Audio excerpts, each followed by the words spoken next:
What eating A day അതാണ് നമ്മൾ ചെയ്യാൻ വേണ്ടി പോണത്.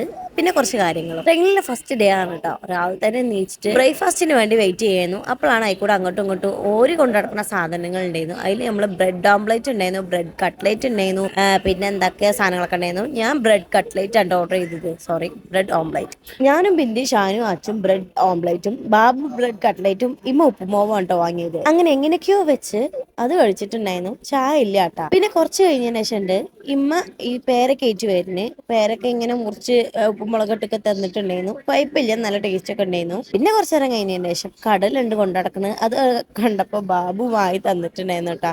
പല ടൈപ്പ് ഓഫ് കടലുകൾ ഉണ്ടായിരുന്നു. ഈ കടലാണ് നമ്മൾ വാങ്ങിയത്. പിന്നെ ഏതോ ഒരു സ്റ്റേഷനിലെത്തിയപ്പോൾ ഞാനും ബാബു മെല്ലനെ പുറത്തിറങ്ങിയിട്ടാ. ഒരു ഡാർക്ക് ഫാന്റസി കഴിച്ചിട്ടുണ്ടായിരുന്നു. ബിന്ദിനെ പുറത്തു കൂടെ പോയിങ്ങാണ്ട് വെല്ലനെ ഒന്ന് പേടിപ്പിച്ച്. ഇവളിത് ആദ്യമായിട്ടാണ് ഇത്രയും ലോങ്ങിൽ വരുന്നത്. ഉച്ചക്കത്തെ ഭക്ഷണം പിന്നെ ഫുള്ള് ഷോക്ക് ചെയ്യുന്നു കേട്ടാ. വെജിറ്റബിൾ ബിരിയാണിയാണ് വാങ്ങിച്ചിട്ടുണ്ടായിരുന്നത്. തൊള്ളേക്ക് വെക്കാൻ പറ്റില്ലായിരുന്നു. പക്ഷെ അച്ചുവിന് എന്താണെന്നറിയില്ല, അച്ചു നന്നായിട്ട് കഴിക്കുന്നുണ്ടായിരുന്നു. പള്ളേക്കൊന്നും ആവാത്തോണ്ട് തന്നെ ഒരു ഗ്ലാസ് ചായ വാങ്ങി കുടിച്ചിട്ടുണ്ടായിരുന്നു. ഞങ്ങളിപ്പോ തുരങ്കത്തു കൂടെ ആയിട്ടാ പോകുന്നത്.